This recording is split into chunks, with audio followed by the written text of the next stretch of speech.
no rain dance, and where's Shanna? Shanna's in the back. I would let you know that Shanna's reputation has carried through the industry, and I had a walkthrough that was about to be delayed, and then said, "Tell Shanna to put her pillow." True. I was like, I've threatened her with that pillow. It's at the front door if anybody wants to buy it. Yeah, we're gonna go ahead and get rid of that. Well, today, as you all know, we have a little bit of a treat. Mr. Kevin Harrison is here with us. You see a familiar face by his side. Candace is now his, let me see if I get this right, Director of Project Management and Sales Lead. Did I get that right? That sounds good. Yeah.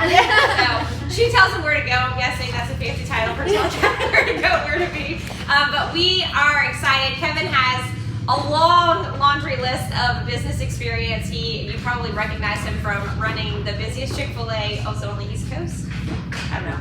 On a big parameter of geography for a long time. He has started a bunch of businesses. You can see him running down Cannon Boulevard on certain occasions. And he's a big fan of just leadership development, positive culture, and so he's everything that we love to learn about here. So Kevin, come on up. I'm going to put you in the hot seat for just a second to get you warmed up. All right. Let's see if we can.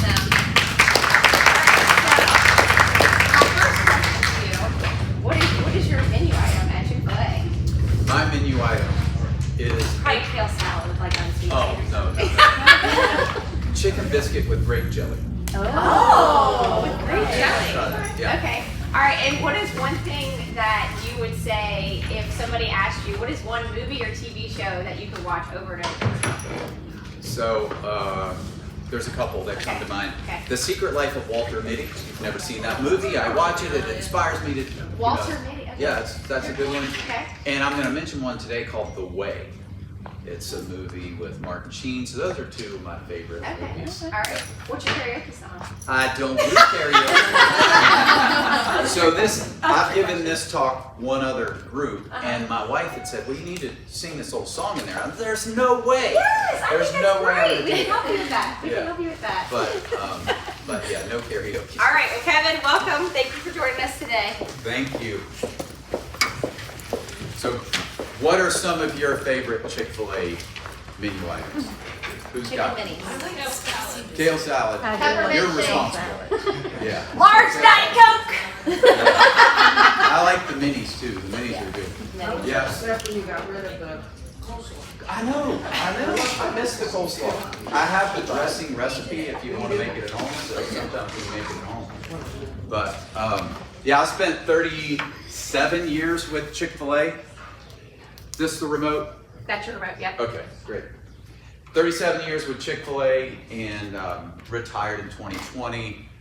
Doing some consulting with Chick-fil-A through Uncommon Influence. I was in Phoenix last week, which is a great place. A lot of cool things to do out there.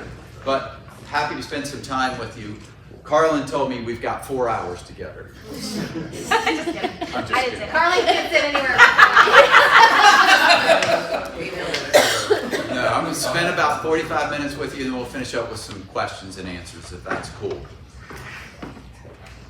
There was this one particular morning I did not need my alarm to wake me up. It was raining, and there was a tin roof, and it was pouring on this tin roof, and that woke me up super early. I got out of my bunk and I tiptoed through the room, trying not to wake other people up. And I went on a hunt for some caffeine and some courage, because I was about to begin a 32-day trek across Spain. And the first day was up and over the Pyrenees.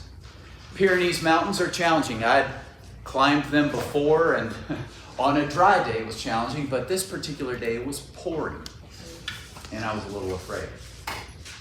But when I got downstairs and I wrapped my hands around a steaming cafe con leche, does anybody know what that is? It's like a cappuccino. My fear started to turn to excitement for this adventure. I was about to do this Camino de Santiago walk. If you see up in the upper right, southern France, starts in this little town called Saint-Jean. goes over the Pyrenees Mountains into Spain, and then meanders all the way over to the coast.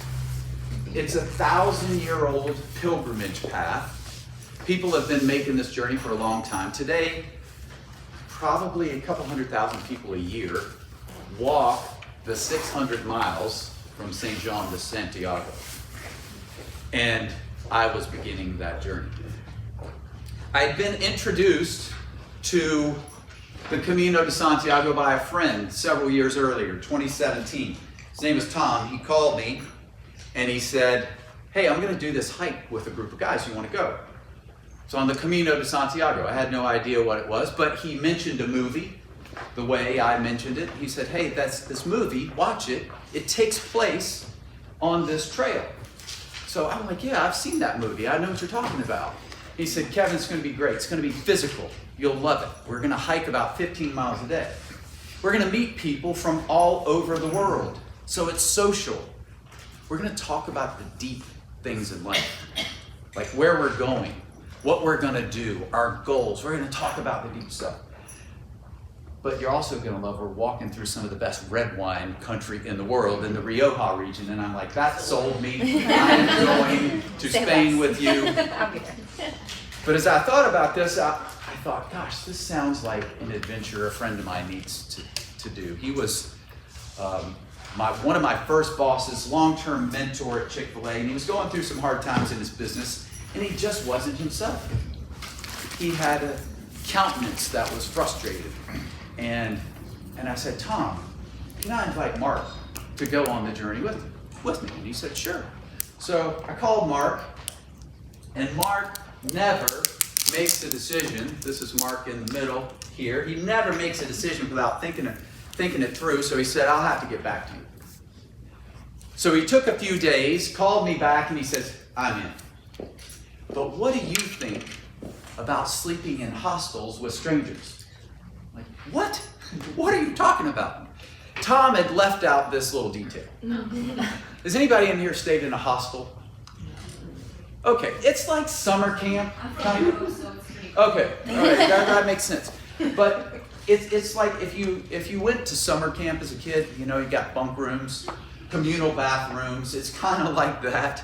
I tell people that my range of staying places begins at the Hampton Inn. I stayed in one last week. They give you free muffins. It's great. Free coffee. You go to Marriott and they charge you $6 for coffee. I like Hampton Inn, but that's where it begins. And then it kind of goes over to the Four Seasons. Anybody ever stayed at a Four Seasons? Yeah. You got to do that at least once in your life. It's amazing. But hostels were way over here, way out of my comfort zone. But I knew something then that I know today. I know that growth does not occur in my comfort. Growth occurs in my discomfort. And so I said, I'll stay in a hostel. It was very interesting staying in a hostel. There's lots of noises. It's co-ed, which that's not, in my comfort zone and normal. You don't have that in the Hampton Inn. But Mark joined me on this journey. And so what I'm going to share with you today, we're going to talk about some of the things that we needed for our journey. That's why I have this backpack here. This is going to be a part of our time together. But within the first hour, Mark and I got off the plane, spent the night in a hotel, and then we started on our journey, and we were going to end about 8 hours later in a hostel. We noticed something within the first hour. Our packs were heavy. They were way too heavy. They tell you if you're going to walk the Camino de Santiago to have your pack weigh about 10% of your body weight. My pack weighed 31 pounds, and Mark was about 36 pounds. So we way overpacked. By the end of that first day, we were hurting. My knee's a little arthritic. My knee was sore. Mark's back hurt. Both of our shoulders were sore. We were wiped out. And so what we did that night at the hostel, we started taking stuff out of our pack. I had just bought one of those phone chargers back then in 2017. It was like a big brick, cost about $150. Now you can get them for $30 and they're a lot smaller. This brick, I was like, there's no way I'm carrying that around for the rest of the week. Here you go. I left it at the hospital. Extra clothes in my pack. I knew I didn't need them. Took them out, left them at the hospital. I even had a second pair of hiking shoes. I needed to get the weight out of my pack. Mark did the same thing. Guess what? Day 2 was a little better. We were moving a little faster. Our body hurt a little less. And this was the first lesson for my life and my leadership that I learned from the Camino de Santiago. We don't need to carry what holds us back and slows us down. And we do. Even in my coaching practice, sometimes, like, what's this doing in here? Why am I carrying around a dumbbell, something that weighs me down? I've got a client who is doing this right now. We talk a couple times a month, and he's carrying around an emotion. He's angry. He's angry because of something that happened to him and corporate didn't support him in several years ago, and he's been carrying it around. I'm like, dude, this is hurting you. This anger you're carrying around is preventing you from seeing your growth opportunities. It's preventing you from moving forward in your life. I've done the same thing. I'm coaching him, and I'm reminded of a time where I was carrying around some anger for a family member for a long period of time. It was clouding my focus, dominating my thinking.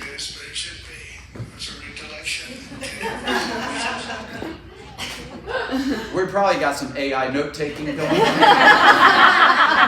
That scares me. Sometimes I'll get an email, I'm like, I didn't know I was taking notes. Cool.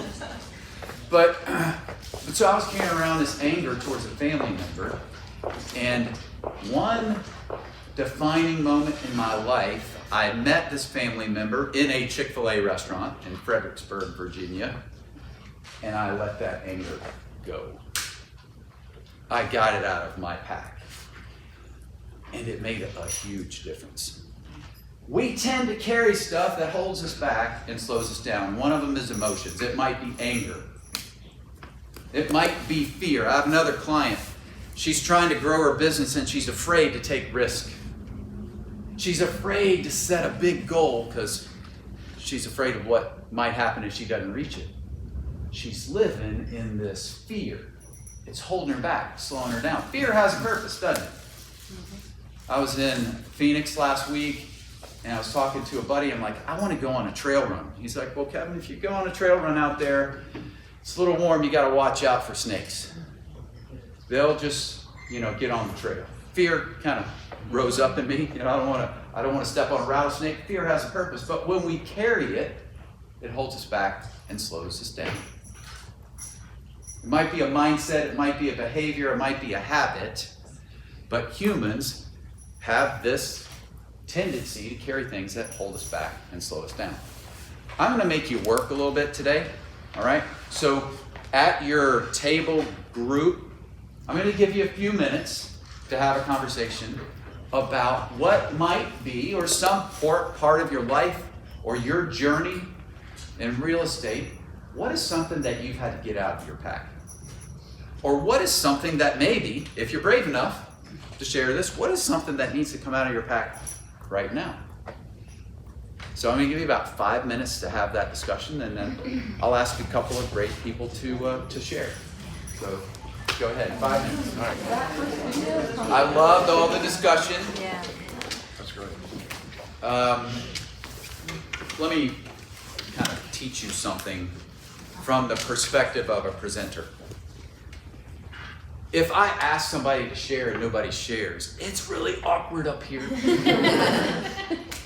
If I ask who has a question and nobody has a question, it's really awkward up here. So prepare yourself to engage just a little bit. So who's brave enough to share something from their experience that is a burden they've carried that needs to come out of their pack? Go ahead.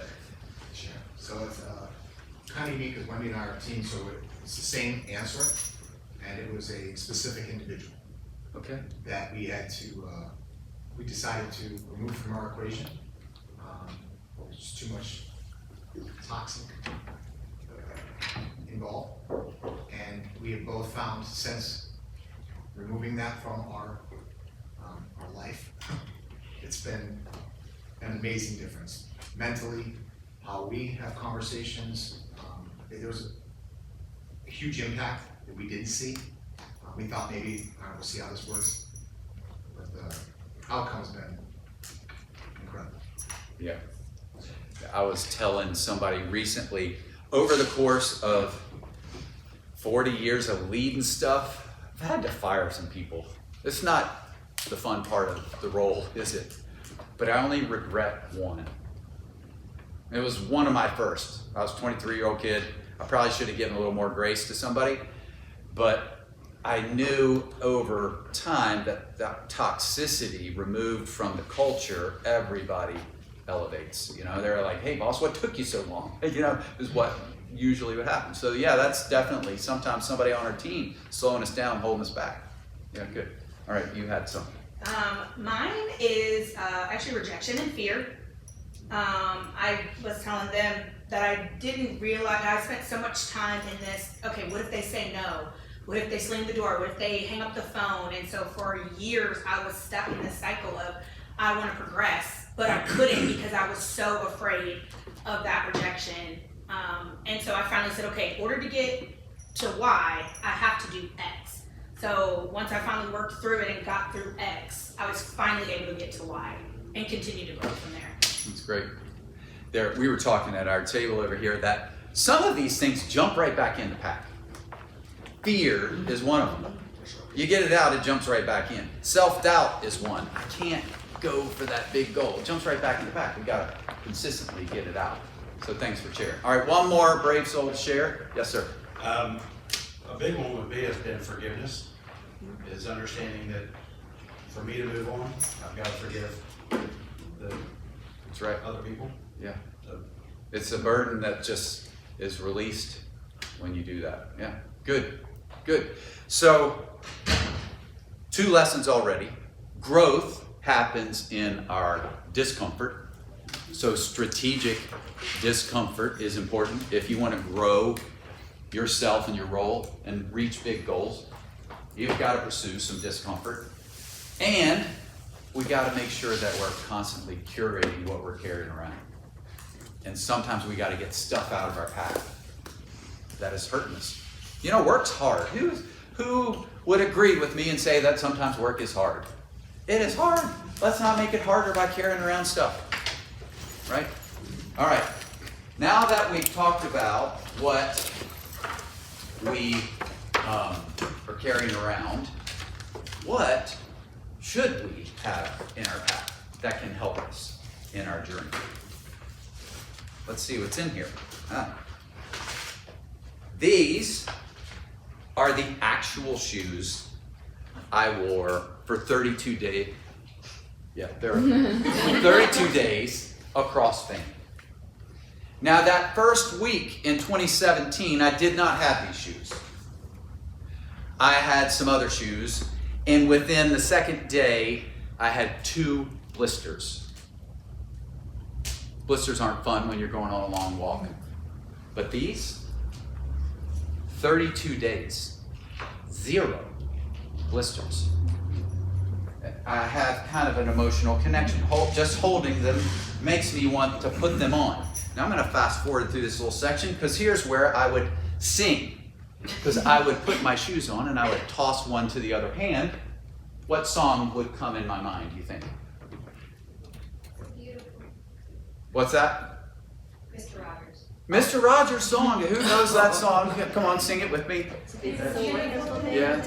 Yeah, okay, that's enough of that. I was sharing this with another group and I'm like, it's really uncomfortable for me to put shoes on in front of the group and sing a song. And they're like, Kevin, you just said you got to get uncomfortable. So anyway, but these were an important part of my journey. As I thought about how I walk through life, the foundation, which I really believe is our why we're doing what we're doing, is important. And these were kind of like my foundation. They were comfortable. that foundation fit me. You need to know your why to help you get through the hard. I mean, why are you in this industry? It's important to know the answer to that. We have to remind ourselves of it. I shared this in another group, so some of you may have heard it, but most people don't know the season where Chick-fil-A almost failed. It was 1982. Malls were growing across the southeast U.S., and the founder of Chick-fil-A, Truett Cathy, had worked a deal with this one mall to put a restaurant in the mall. The malls didn't really want restaurants in them at the time. They said, nobody's going to eat in a mall. We don't want the smell of food in a mall. Fast forward today, you look at food court in every mall, right? Well, Truett Cathy had a lot to do with that because he convinced somebody to let him put a Chick-fil-A in a mall in Atlanta. And then malls in the 80s started popping up everywhere, and a Chick-fil-A would open there. The brand was growing. So he went to his bank and he took out a big loan. Went into a lot of debt to buy land outside of Atlanta and build the corporate headquarters. Now, something happened in 1982 with respect to interest rates. Anybody remember? They went to 21%. 21%. It's crazy. You know what? We're frustrated, 6, 7? Oh! Don't That say was that. intentional. Right. All right. No middle schoolers here. Yeah. Some people are going, what's that about? We're safe. But 21%. So what happened to Truett's loan? Skyrocketed. What happened to business going into shopping malls? Plummeted. It was a perfect storm.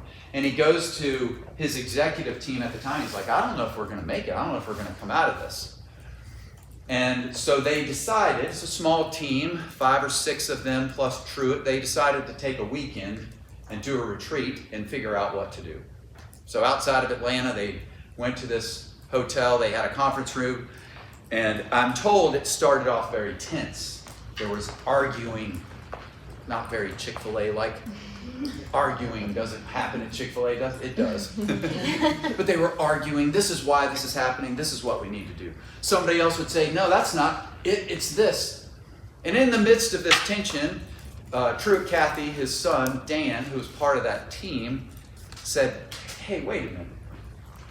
Why are we in business anyway? The room gets quiet. The arguing stops. People start looking at the ceiling or the floor. There was no answer for why are we in business anyway. So what they decided to do is to take that weekend and answer that question. Out of that weekend came 2 statements. They called it the corporate purpose. The corporate purpose is to glorify God by being a faithful steward of all that's entrusted to us and to have a positive influence on all who come in contact with Chick-fil-A. A weekend, 2 sentences. They put it on a rock at the corporate headquarters, still there today. Every person that comes in the corporate headquarters sees that. They started sharing this corporate purpose with franchisees. Franchisees bought in, started sharing it with their team, and the results started to improve. Clarity on your purpose, clarity on your why can change everything. And if you've been in this industry any length of time, you're probably facing some hard days sometimes, right? You've been through some hard times. Your why helps you get up in the morning. And if you want to do something for any length of time, I had to remind myself over a 31-year career with Chick-fil-A of my why. Because it's day after day after day, getting clear on your why. So one recommendation I have for you, if you're not clear on that, go to a coffee shop, go to a Chick-fil-A dining room, get a chicken biscuit, put some grape jelly on it, and get clear on your why. It can make all the difference. And so if we don't have the foundation of our why, the journey is going to be harder.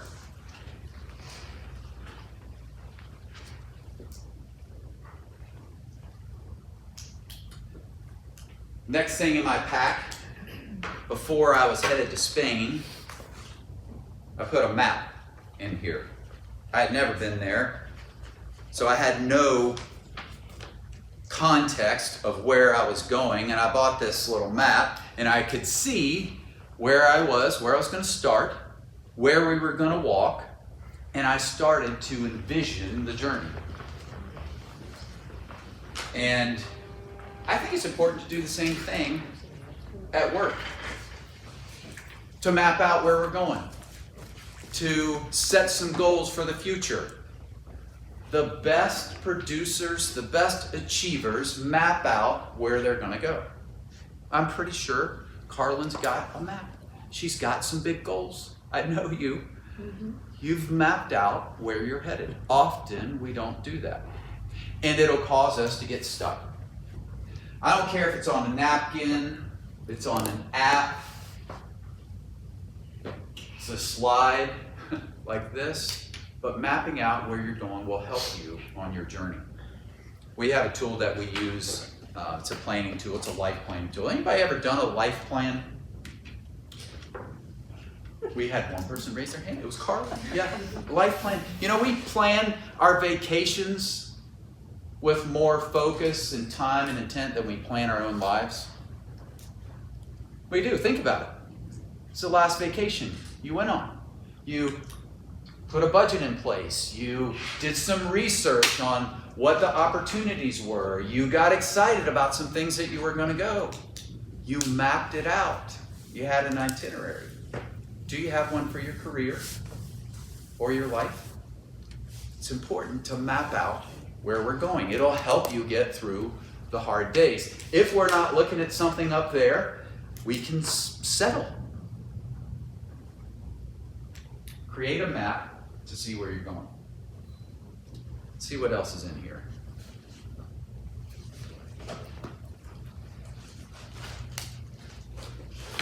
I have a weakness for Pop-Tarts. These are fuel for my hike. Anybody ever run a marathon? Carlin, you didn't raise your hand. I think that'd be a good goal for her to put on her map. So you've run a marathon. Did you carry the little gel packs in your marathon? Yeah. Yeah. What's important about a gel? It's fuel. Sugar. Yeah. If you're doing a hard physical challenge, like going for a walk across Spain or running a marathon, if you don't fuel yourself regularly, you hit the wall.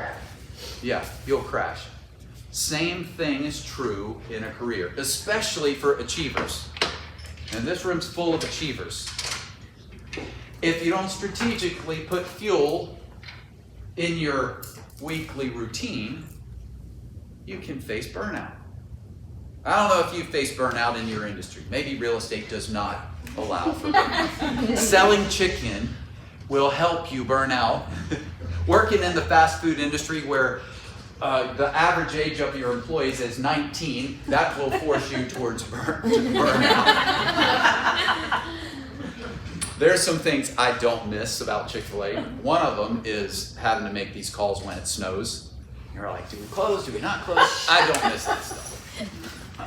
So stressful. But if you're going to do anything for a long period of time at a high level, you need to inject fuel in your journey.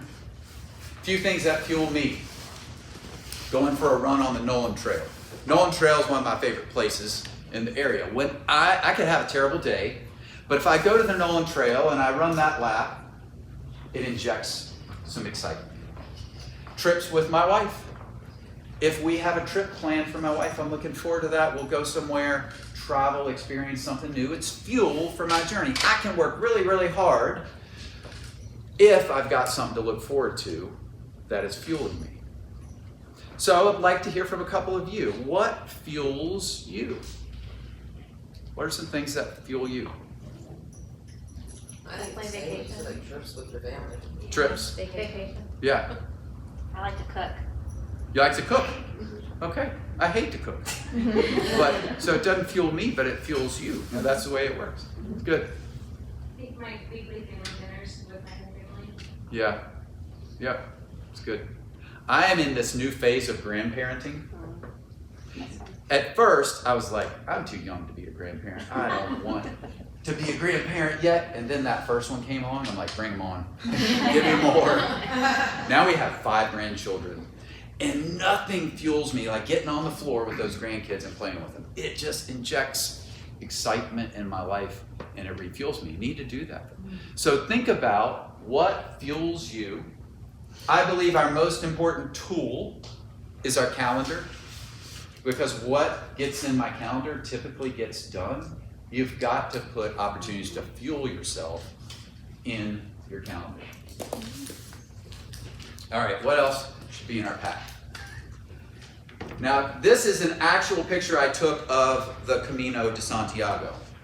And you probably can't see this from way back there, but here's the trail, and way up in the distance you can see a tiny little line, and that's the trail that I would be going on. The first time I went, I did not take binoculars. And then I did, because we were going on these long stretches, and I could look way up in the distance and I could see, are we to coffee yet? Is there a village where I can get that cafe con leche? Is there a hill? But that tool helped me look ahead. We need to do the same thing in our industry and at work. Things are changing fast. I tell people all the time with what's happening in AI and how fast that's changing, if we're not looking ahead, if we're head down just doing the work, we're going to miss opportunities to innovate. We're going to miss keeping up with whatever happens in our business. We have to have a skill of looking ahead. And so while you don't have literal binoculars you take around, how do we look ahead in our journey? President of Chick-fil-A in 2010, his name is Dan Sullivan. He's retired now, but he challenged all of us in the franchise world to imagine our business in 2020, 10 years into the future. And I had a ton of respect for Tim, so I took him seriously. And I thought, all right, how can I do this? How can I imagine my business 10 years ahead? And I thought, I can go see and spend time with people that are older than me, that are doing the same job. So I went all over the country, 4 or 5 different Chick-fil-A owners that were 10 years older than me at the time. And I spent time with them. It gave me a picture of what I would likely be dealing with 10 years into the future. I went. It was hard to find higher volume Chick-fil-A's because of the Victory one. We were number 1 in Virginia. They still are number 1 in Virginia. Josh, the owner there, is doing a fantastic job. They're breaking all sorts of records. But I found in Houston, Texas, a bunch of Chick-fil-A owners that were doing more volume. So I went and spent time with them. Saw what my business would look like a few years into the future. It was so helpful. I was able to come back. We were able to change some of our training and strategy to get ready for what was coming. It's a very important skill to look ahead. For the Camino de Santiago, I got this guidebook, and it told me about each section I would be walking. How far, what the elevation would be like, what I may not want to miss on that particular stretch. There was a restaurant, a church, or something. And that research was helpful. It helped me look ahead in the journey. So what are some ways that you can look ahead, look into the future in your role, in your industry? Maybe it is just that, getting with somebody that's done it a little bit longer, that's a little bit farther ahead. That is a profitable way to spend some time. All right, let's see what else we have in here.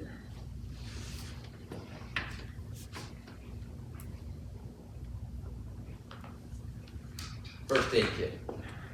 So that first walk, we had a guy named Dave on the group. There's like 6 of us. Dave was an emergency room surgeon from LA. Big personality. But I started to notice something about Dave. We'd get to the hostels at night, he'd pull out his first aid kit. Somebody'd be sitting on the edge of the bunk, and Dave's over there attending to their blisters in their feet.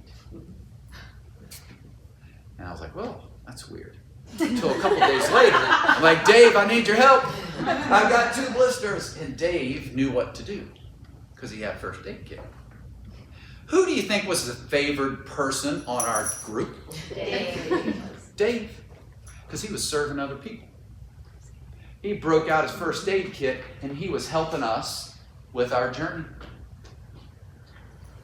Now, I don't know what might need to be in your first aid kit in your industry. I know for me, if I'm going to serve someone on my team, if I'm going to serve a customer, if I'm going to help someone who's maybe hurting a little bit, I need to have listening skills as being one of the things in my first aid kit. Chick-fil-A, every now and then we get somebody mad. That never happens in a closing, right? Yeah.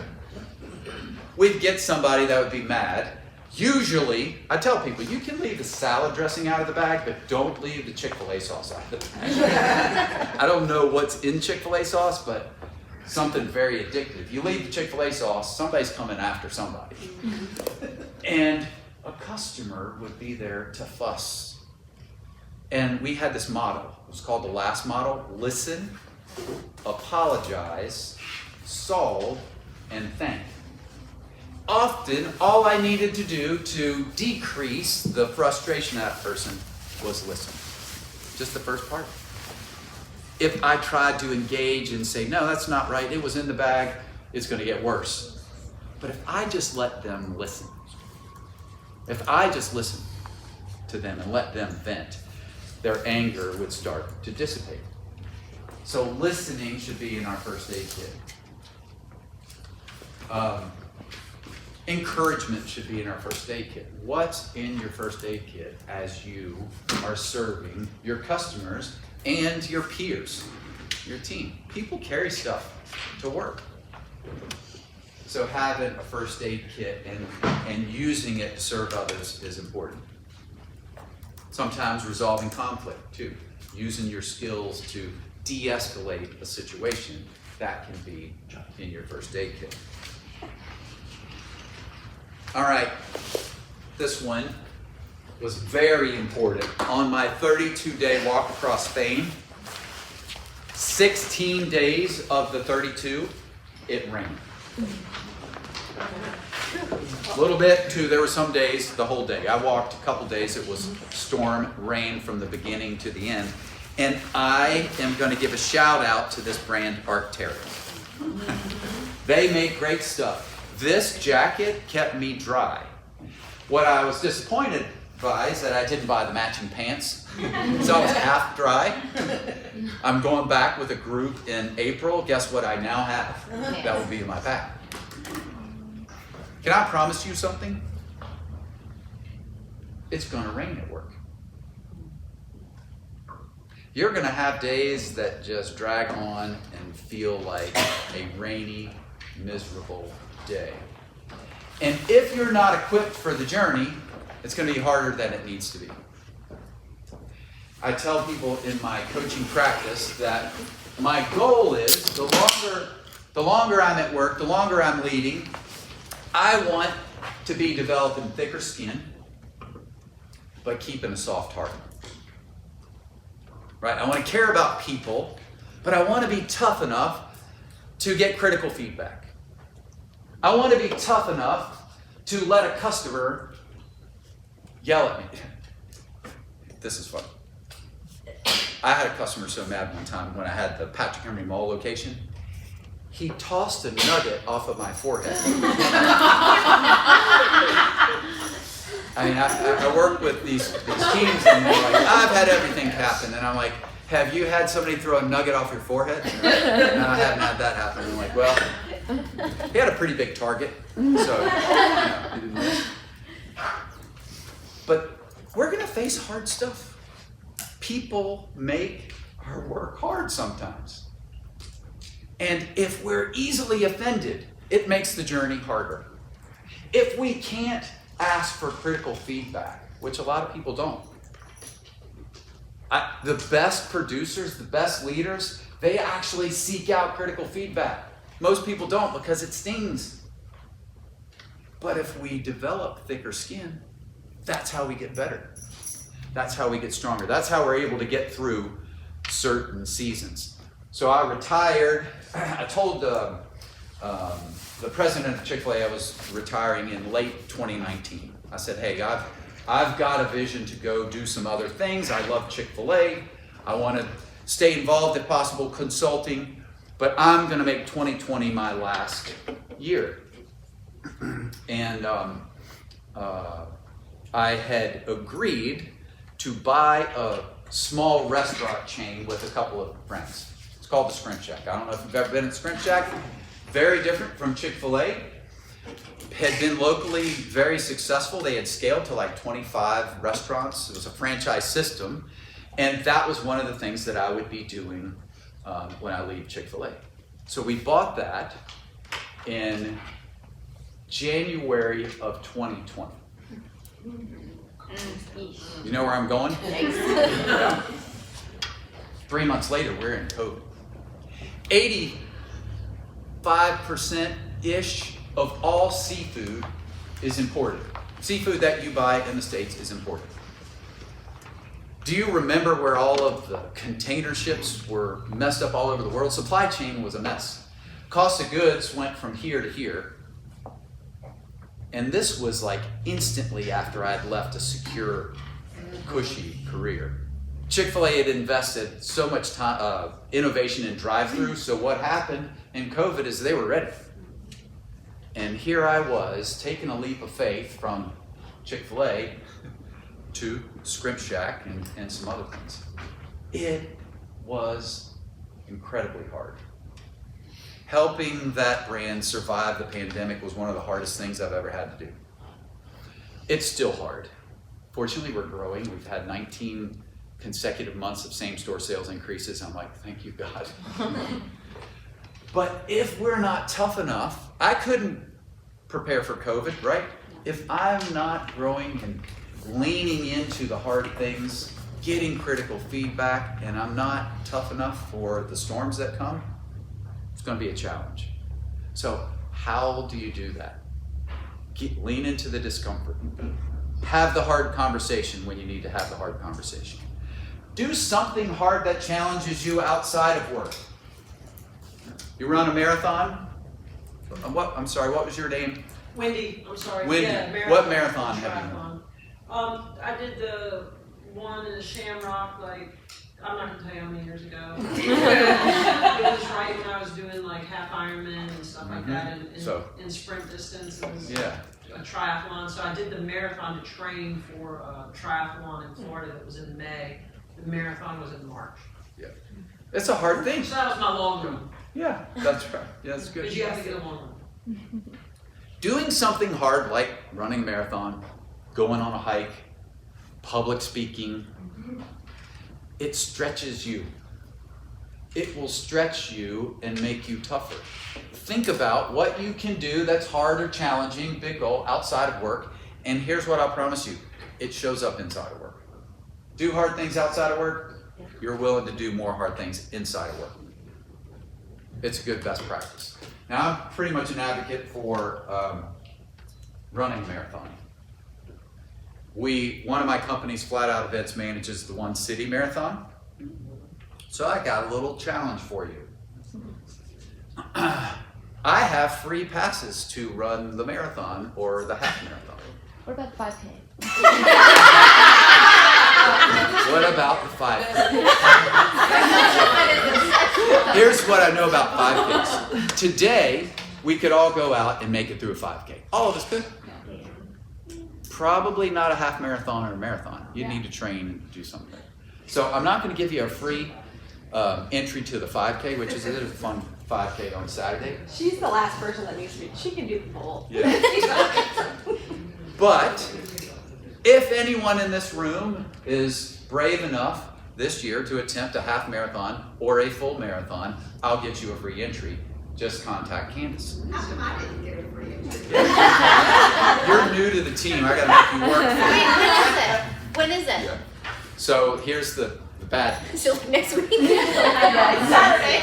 It's the first Sunday in March. Oh, you better. First Sunday in March. So not a ton of time to train. So, but this applies to 2027. I'm doing it, I was gonna run it this year because I turned 60 and I like a big birthday challenge to come against the mental, Yeah. and, but I've had a knee flare up, so I'm gonna run it next year, March of next year. So this offer applies to you all for next year. It's a really good thing to do with your team, Carla. Okay. Get people together and do all things. You heard the man? Yeah. And I happen to know where you can go buy shoes. Oh, that's fantastic. Yeah, .2 running. That's another one of our businesses up there in Texas. So anyway, this journey, if you want to reach big goals, it's harder if we're not getting tougher. So what are you doing to get tougher? When we went to Spain the first time, Tom sent me this packing list, and it included these things on the packing list. Trekking poles. I was telling him, I don't need any stinking trekking poles. I run marathons, for crying out loud. We're going on a walk. But as my wife tells me, sometimes I can succumb to peer pressure, and I went to REI, which it's dangerous. That place is dangerous for me. There's all sorts of cool toys in there. But I bought some trekking poles. The first couple days, they stayed in my pack. I was too proud to break out the trekking poles. I'm like, these are for old people. But I noticed something. I'm going up hills, and people are flying past me that are using these trekking poles. And one of the guys on the team, who was more wise than I was, he said, Kevin, it'll take pressure off of your knee. The trekking poles. Take pressure off of your back. You'll be able to walk a little bit faster. Another thing, another advantage is if you trip and you have a trekking pole, you can catch yourself sometimes. And so I started using the trekking poles. And I'm like, why was I being so stubborn? Avoiding using support at my disposal. I had this pride. We do this at work too. Humans don't ask for help when they need help. We resist support that's around us and available to us, just like I was doing with these trekking poles. I see this all the time. Paula used to work at Chick-fil-A for a little. How long did you work at Chick-fil-A? Like 3 or 4 years. Yeah, 3 or 4 years. She was like 12 at the time. Just kidding. Just kidding. Don't report me to the department later. But she'll know this. Often, there would be somebody in the kitchen that is working themselves to death and getting behind, and they don't ask for help. And then there's a big crash. Drive-through stops. People don't like it when drive-through stops. And customers at the counter are folding their arms. And it was because there was one guy back there too proud to say, hey, I need some help over here so I don't get behind. We do this all the time. Who's your support? I have someone who's worked for me 27 years. She's my assistant. Her name is Deanna. If you've not met Deanna, you should meet Deanna. She's an amazing person. She knows me better than anybody, so she calls me out when I'm going in the wrong direction. She reminds me of what I say is important, like date night on Fridays with my wife. Sometimes she has access to my calendar, so she'll see this. I'll schedule a coaching call or something that will invade date night, and she'll come and find me. And she said, hey, date night, you said that's important, you need to do it. She does this all the time. She supports me. Bad news is she's retiring in May. I'm like, oh my gosh, my head is going to fall off without Dee. I lean on her so much. She's my support. I have a group of running buddies that I meet with at Tradition Brewery once a week or so. We travel together. We run together. We encourage each other. There's a group of about 8 of us. Somebody's always going through something. We are each other's support. That support helps me go farther, faster. Who is your support? What is support you might be resisting just like I was resisting? All right, I've lost the remote. See, Dee would have said, hey, it's over there. She gave me for Christmas this past year one of those little Apple things that go on your keys. AirTags. Why did she do that? She's forgetting. Because I'm always losing my key, and she knew that I needed it, so it was great. All right. So Mark, he and I had, and he was support for me as well. He was my mentor. We had set a plan to walk the Camino week by week until we finished. It was on the plane we made this agreement after leaving the first time. He said, hey, I want to go back. He's like, I don't want to walk the whole thing at once. Kevin, you might want to do that one day, but I'd like to do it 1 week at a time until we do the whole thing. Would you do that with me? I said, absolutely. So 2018, we went back, did another week, different section. 2019, we went back, did another week. We were making our way through it. Then 2020 happened. Everything, including the Camino de Santiago, closed. And in 2022, we started talking about going back and continuing our journey. Unfortunately, in 2023, Mark unexpectedly passed away. We didn't get to do that. What is cool about this, though, is 3 of his sons at his funeral came to me and said, I want to start that journey with you. And on that 32-day trek, they did the first week with me. So one of the most important weeks of my entire life. I could talk to you for another hour about what happened in that week. But I'll tell you something about the Camino de Santiago. To do it, you have to have a passport. This is called a pilgrim's passport. When you get it, it starts out like this. Mark and I both got one. It was blank. And as you're walking the journey, if you want to get a Compostela at the end, which is a very fancy certificate that says you walked the whole Camino, you have to have this passport. And every town, every place that you stay, you get a stamp. Go to a coffee shop, you get a stamp. Sometimes there's a guy selling, crafts on the side of the road, and he has his own stamp, and you'd go up to him and he'd put a stamp in your passport, and then when you're done, this is the actual one I had after 32 days. It looks like this. And if I look at this, even now, I remember, Bellari. That was the first hostel I stayed in St. Jean. I can remember the dinner that night. The owner of Bellari, he comes and he shares his Camino story, and he asks everybody at the table to share, hey, why are you here? Because everybody is going there for something. Maybe they just went through a significant season of their life. Maybe it's for tourists and fun. Maybe it's a spiritual adventure. Maybe they're carrying a burden. But he asked people to share. I remember that. I look at this and I say, yeah, it takes me back there. Oh, Bobbia, that's where I met Andy. Andy's my new friend who is a police officer in England. And he and I are getting together and walking another week on the Camino in April. And see the place that I stayed at the end of a long, cold, rainy day. I really don't want to remember that one. That was a very difficult day. I see this one. This was in a restaurant. We were very close to the end. And this particular restaurant, they have a wax stamp. And they melt the wax and they put it on there. I can remember that. We were so excited. There were 7 of us finishing this journey together. People from all over the world I'd never met.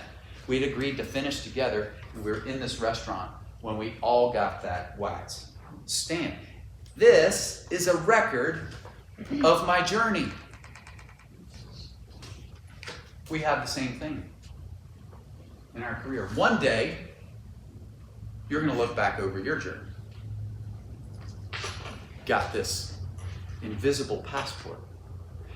And there won't be coffee shops and hostels stamped in your passport.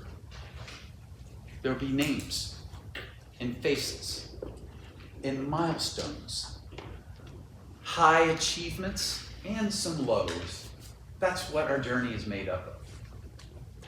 And here's what I know about Mark.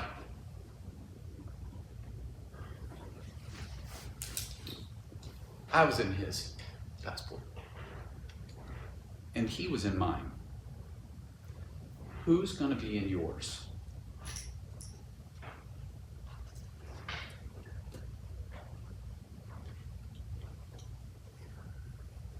And we've talked about a lot today, so I'm going to give you one more table exercise, and then we'll finish up with some questions. But you can go to a seminar, a workshop, listen to a speaker, listen to a podcast, read a book. But if you don't apply anything, we've just had a good time. There's some bagels and coffee, right?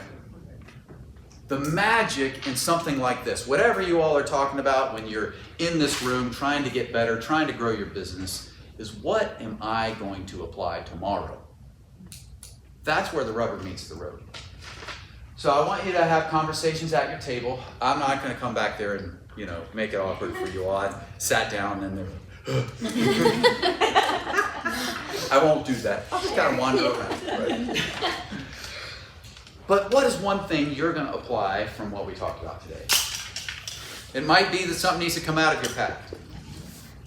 It might mean that you need to work on the support and lean into support. It might mean that you're going to break out your first aid kit a little more regularly. But what's one thing that you're going to do and apply to your career moving forward?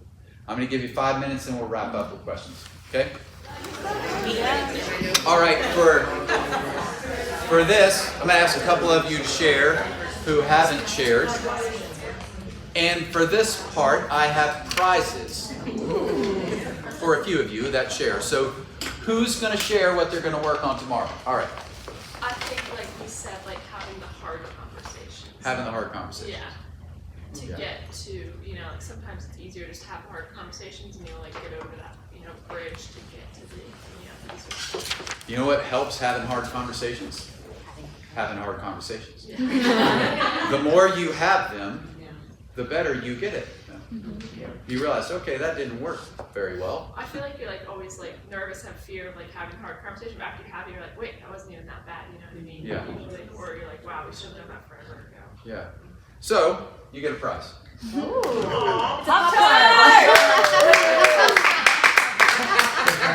My trainer is trying to get me to not eat these things, so she'll be very happy that I did it, right? But there's some Pop-Tarts. That's how you make friends and influence people. You always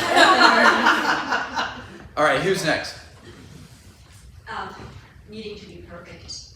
I can't do a reel, I can't talk, I can't let people see me because it's bad hair day or because I don't feel good and I didn't put mascara on today. Having the constant pressure of I have to be perfect. Yeah. Yeah, we had this discussion around our office that perfection is the enemy of progress. We get, it'll freeze us. I've run into this. My business partner runs into this, where it will hold us back. So, you get a prize. Now, these are called nukes. They are fuel for when you run the marathon next year. Okay? We sell these at Point 2. The creators of Nukes, it's a couple in Charlottesville, and the wife was a runner, and she started getting these upset stomachs, and she said, the only thing that doesn't upset my stomach is Sour Patch Kids. And so she made these based on Sour Patch Kids. I have these in my office. I'm not even going for a run, and I'm popping them in my mouth. So anyway, there you go. I'm having all these issues, so. Thank you. Yeah. All right. Don't use the Pop-Tarts for a marathon. Yeah. I like Pop-Tarts the morning before a marathon. It's good fuel, carbs, but. All right. One more person who's going to share. Okay, Lee. It's kind of twofold, because one thing I've been trying to work on for a while is figuring out my why. My why has changed. When I got in this industry, she was 2 years old, and you're raising a family and a house, and you have all these responsibilities. Now they're all grown, they're not in my house anymore. So figuring that out is kind of a challenge for me. But the other thing that you said that I really like, I know eventually I will slow down, Liv will take over the team, the business. I don't know what that looks like. And so what I put down was kind of like you did with whoever was 10 years older, like finding someone here, or I mean, we have a lot of agent relationships out the country, but finding someone who has transitioned from the mother to the daughter now running it, what that looks like. So I think that would be just a really good idea for me. It's important. Yeah. You're getting a prize too Yeah. for that. Yeah. But I gotta set this one up. So, 37 years with Chick-fil-A. I retired. I had never taken a month off. And when my wife said you ought to go walk the whole thing in honor of Mark, I knew it was going to be longer than a month.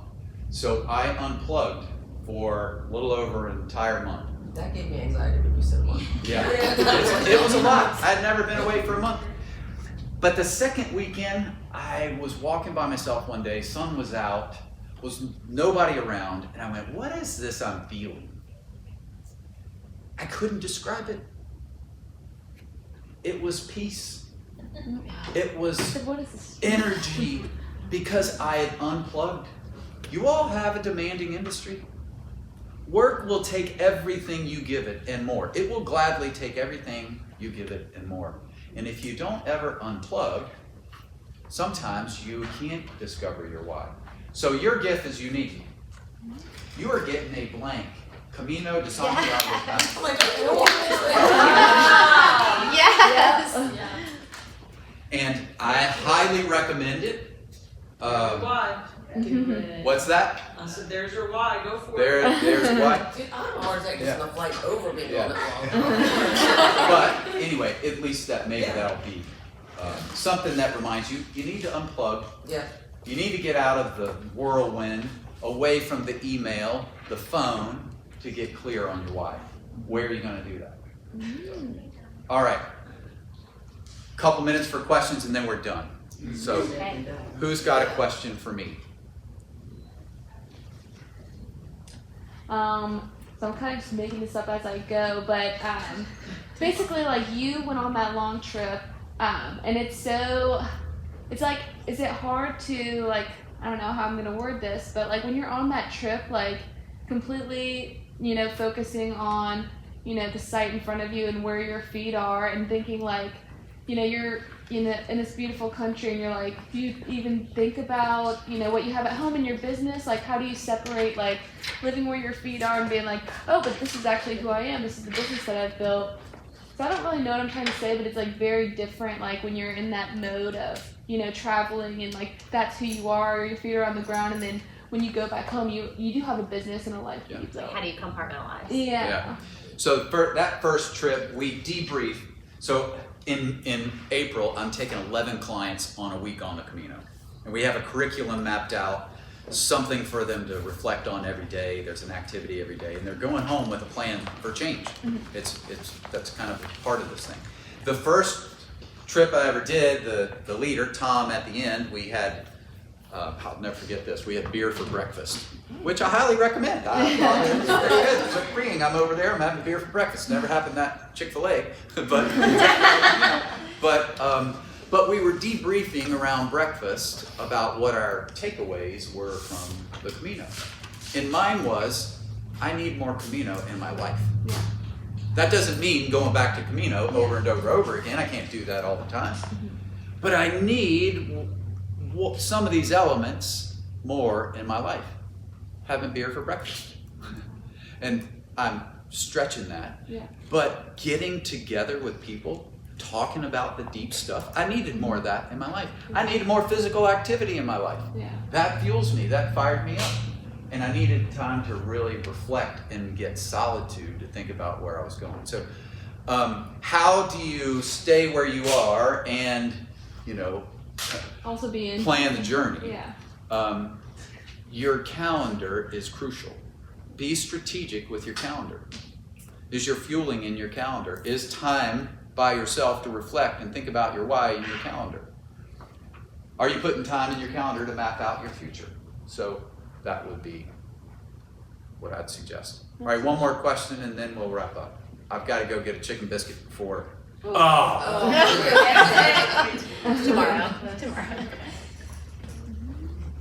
Any other questions? What would you, so a lot of the folks in this room are doing the 12-week year, which is a digestible way to achieve your goals. what would you say is the number one, you know, if you could say this is one thing how you establish a habit of a restaurant cycle, basically, what would you, other than the calendar, is there something else that would really lead people to making it a sustainable goal? So there's 2 books I'm going to recommend to you. One's called Who, Not How. I neglected to mention that at the support things by Dr. Benjamin Hardy. Great book on somebody's figured something out. I'm trying to figure something out. The question is who, not necessarily how. Great book. And the other one is The Power of the Other by Dr. Henry Cloud. And Carlin, this is the one that I would say speaks to that. If I want to do more business, I need to be around people doing more business. If I want to have more wealth, it's important to be around people who have more wealth. If I want to be fitter, I need to hang around people that are living that life. And so the calendar coupled with other people, your circle matters. Often, especially in the world I grew up in where I was helping develop young leaders, their circle was holding them back. Their circle was taking them in the wrong direction. There's power in your circle. That's the title of that book, The Power of the Other. I show up at the gym because my trainer's there. You know, I would not show up in the gym as often if my trainer wasn't there. So who's in your circle that can help you pursue those big goals, add new habits? You want to develop a habit, find somebody that's already made it a habit and spend time with them. And if you don't like reading, Dr. Henry Cloud has an email subscription that I get every morning. It's 45 seconds. It's very quick, but it's called His Just One Thing, and he goes into great detail basically every morning to reset your mind how to achieve something different today. Like it's a subject if you don't want to read the whole book. Yeah. He's got a bunch of good books. I love, he wrote something about Necessary Endings, another great book. But anyway, so having said that, I had a slide up here with something for you all. Did I? Just go back one. There you go. So on Sundays, I write something every week called Your Sunday Nugget. It's an email. We don't sell a bunch of stuff to you if you sign up. It's a very short email with a question for you to take into your week, a challenge, and a quote that supports whatever the topic is. And you can read it in like 5 minutes. And the goal is I'm trying to help people be more intentional about the upcoming week. The last 2 were on the benefits of stretch assignments, getting in over your head. If you do that, you grow. And then supporting your team as you're giving them stretch assignments. So there's all sorts of content there, but if you sign up for that, you'll stay connected with us, and hopefully there'll be something that may help you in one of those weeks. Thank you guys for your time. I appreciate what you do. Thanks for your attention. Thanks for having me over here, Carlin. I appreciate it.